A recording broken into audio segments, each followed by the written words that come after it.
Bonjour à tous et bienvenue sur les petits papiers d'Ilse. Ilse, c'est moi, je suis Judith, démonstratrice d'un pin-up près de Lille.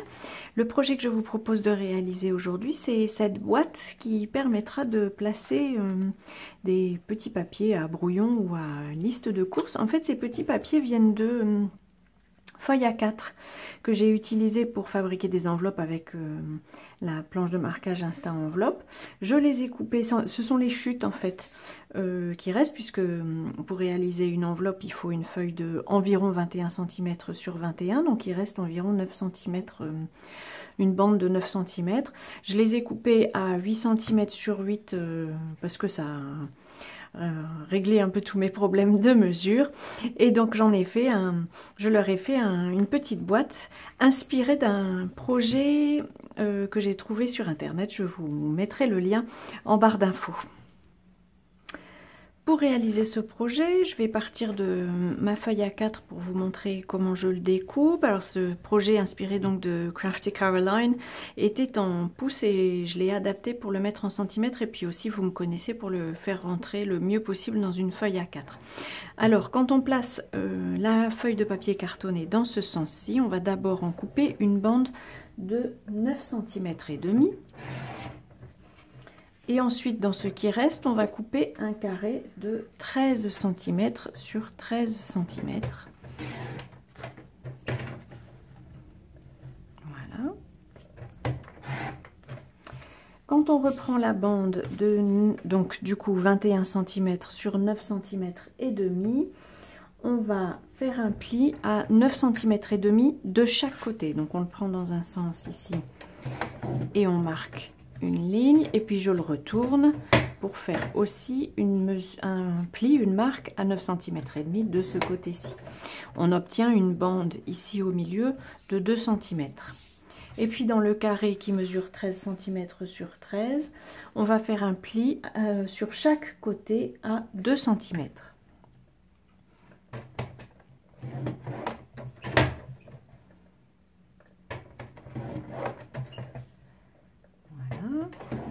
Donc simplement je le retourne et j'utilise les 2 cm qui se trouvent de ce côté-ci du coupe-papier parce que ça me donne plus de stabilité.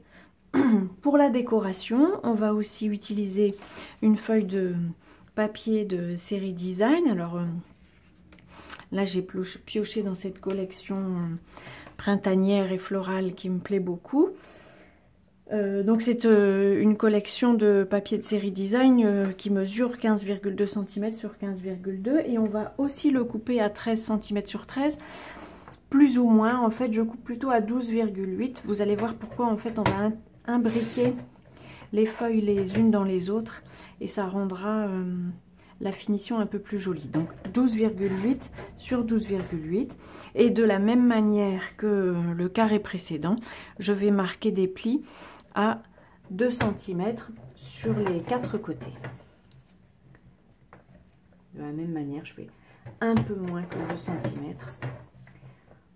parce qu'il va être à l'intérieur de l'autre boîte. Je vais vous montrer sur mon prototype. En fait, vous voyez, je vais même pouvoir vous la démonter parce que je n'ai pas collé. Il s'agit tout simplement d'une boîte à l'intérieur d'une boîte pour décorer l'intérieur, mais pour pouvoir l'imbriquer, il faut qu'elle soit un chouïa plus petite, sinon on bataille un peu pour l'intercaler. Maintenant que mes plis sont faits, je vais pouvoir bien les marquer avec mon plioir. Voilà. Je vais faire aussi les deux petites boîtes.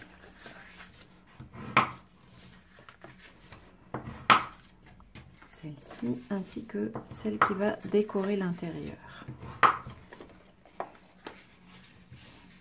En fait, je suis en train de me dire, je le plie du mauvais côté. Il faut les plier vers, quand vous choisissez l'illustration que vous voulez, comme c'est une boîte intérieure, il faut que les plis viennent vers vous. Alors ces deux boîtes, on va les découper de la même façon. Ce sont des boîtes assez basiques, en l'occurrence sans couvercle en plus. Donc comme toujours, j'espère que vous voyez, je vérifie. On enlève en fait l'épaisseur du pli qu'on vient de faire Et puis je pars un peu en biais comme ceci pour m'assurer que la languette ne dépasse pas.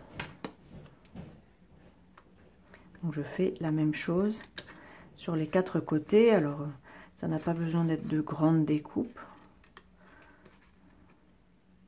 d'autant que la boîte est peu profonde.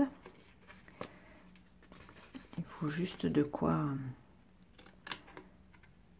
rendre l'assemblage facile. Voilà, et donc pour cette boîte-ci, les découpages sont les mêmes. Alors comme je ne vois pas grand-chose et qu'il n'y a pas vraiment de sens au découpage, je ne sais pas pour vous, mais je le vois mieux de ce côté-ci. Le temps est exécrable aujourd'hui. Nous sommes dans de véritables giboulées de mars. Il pleut, il fait du soleil, mais quoi qu'il en soit, il vente. Alors pour l'éclairage, j'espère que vous y verrez quelque chose, pardon. Parce que ça n'est pas simple. Voilà, nos découpages sont faits. Nous allons pouvoir coller. Alors, donc les 2 boîtes vont se coller à l'inverse l'une de l'autre, on va dire. Celle-ci se colle de façon assez traditionnelle. Je rabats les languettes, je dispose un peu de colle.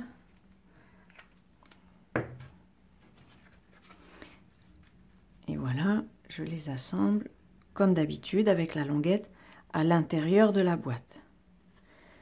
Puisqu'ici, c'est la partie qui va être visible. Voilà, je pose le bord sur le pli. Voilà, donc ça c'est ma boîte.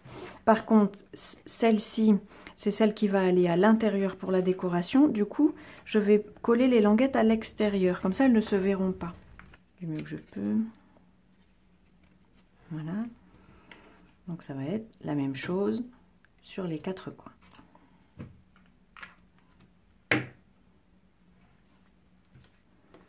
Donc, à nouveau, je colle la languette à l'extérieur.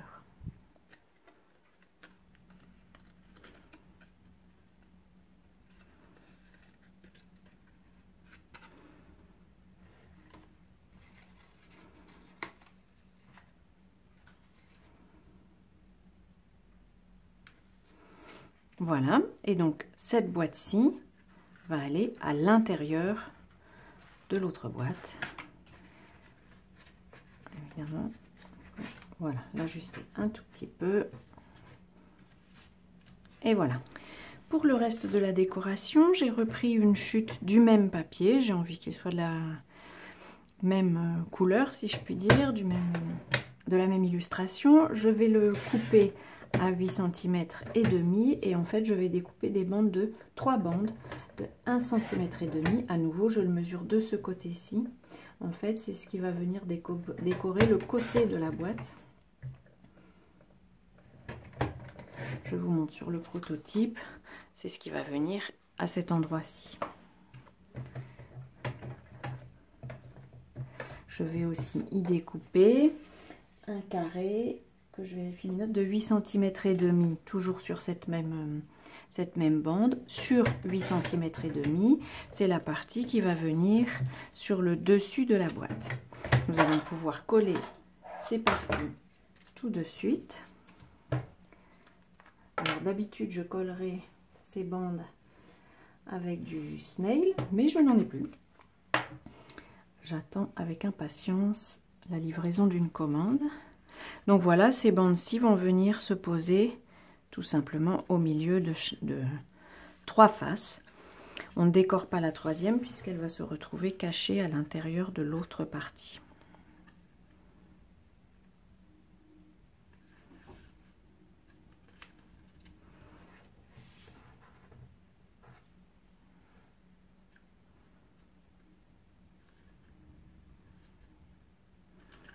Voilà. Cette partie-ci va donc venir sur le dessus.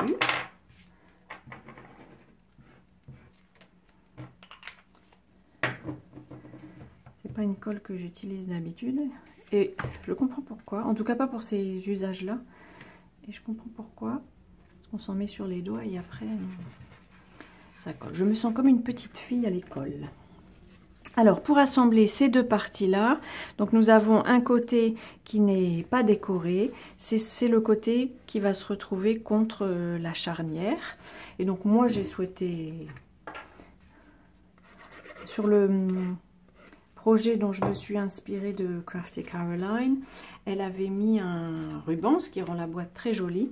Mais je me connais, si c'est une boîte dans laquelle je dois aller régulièrement chercher des papiers pour écrire des petites notes, faire mes listes de courses, s'il y a un ruban, je ne l'utiliserai pas parce que je serais un peu paresseuse et je n'aurais pas envie d'ouvrir le ruban. Donc j'ai décidé de la laisser comme ceci. Pour terminer la décoration, je rajoute une petite phrase comme celle-ci. Alors je vais utiliser la même phrase qui me plaît beaucoup pour les listes de courses. Je trouve ça très approprié, ces petits détails dont on veut se souvenir toujours. En tout cas, le temps de faire les courses. À mon avis, c'est plutôt une phrase qui est destinée aux albums photos. Mais j'ai trouvé qu'elle me plaisait beaucoup et qu'elle était très appropriée pour la petite boîte d'aujourd'hui. Et je vais cette fois-ci la découper avec une perforatrice cercle. Si je me souviens, c'est 1 pouce 3/4. Je vérifie tout de suite. C'est ça, 1 pouce 3/4. Et puis je vais la coller avec des mousses 3D. Je vais en mettre 4 pour être sûr que ça... Je ne sais pas si vous entendez le vent, mais aujourd'hui, ça souffle. Et voilà, et je vais la disposer pile au milieu. Et je n'aurai plus qu'à aller récupérer dans mes chutes de papier de quoi le remplir. Et puis pourquoi pas en faire un petit cadeau. Voilà, j'espère que ces petites boîtes à papier brouillon liste de courses vous auront inspiré. En tout cas, vous pourrez y mettre aussi d'autres papiers, évidemment, tout ce que vous souhaitez. Je vous souhaite en tout cas d'ici à notre prochain rendez-vous de passer de belles journées créatives et je vous dis à très bientôt sur les petits papiers d'Ilse.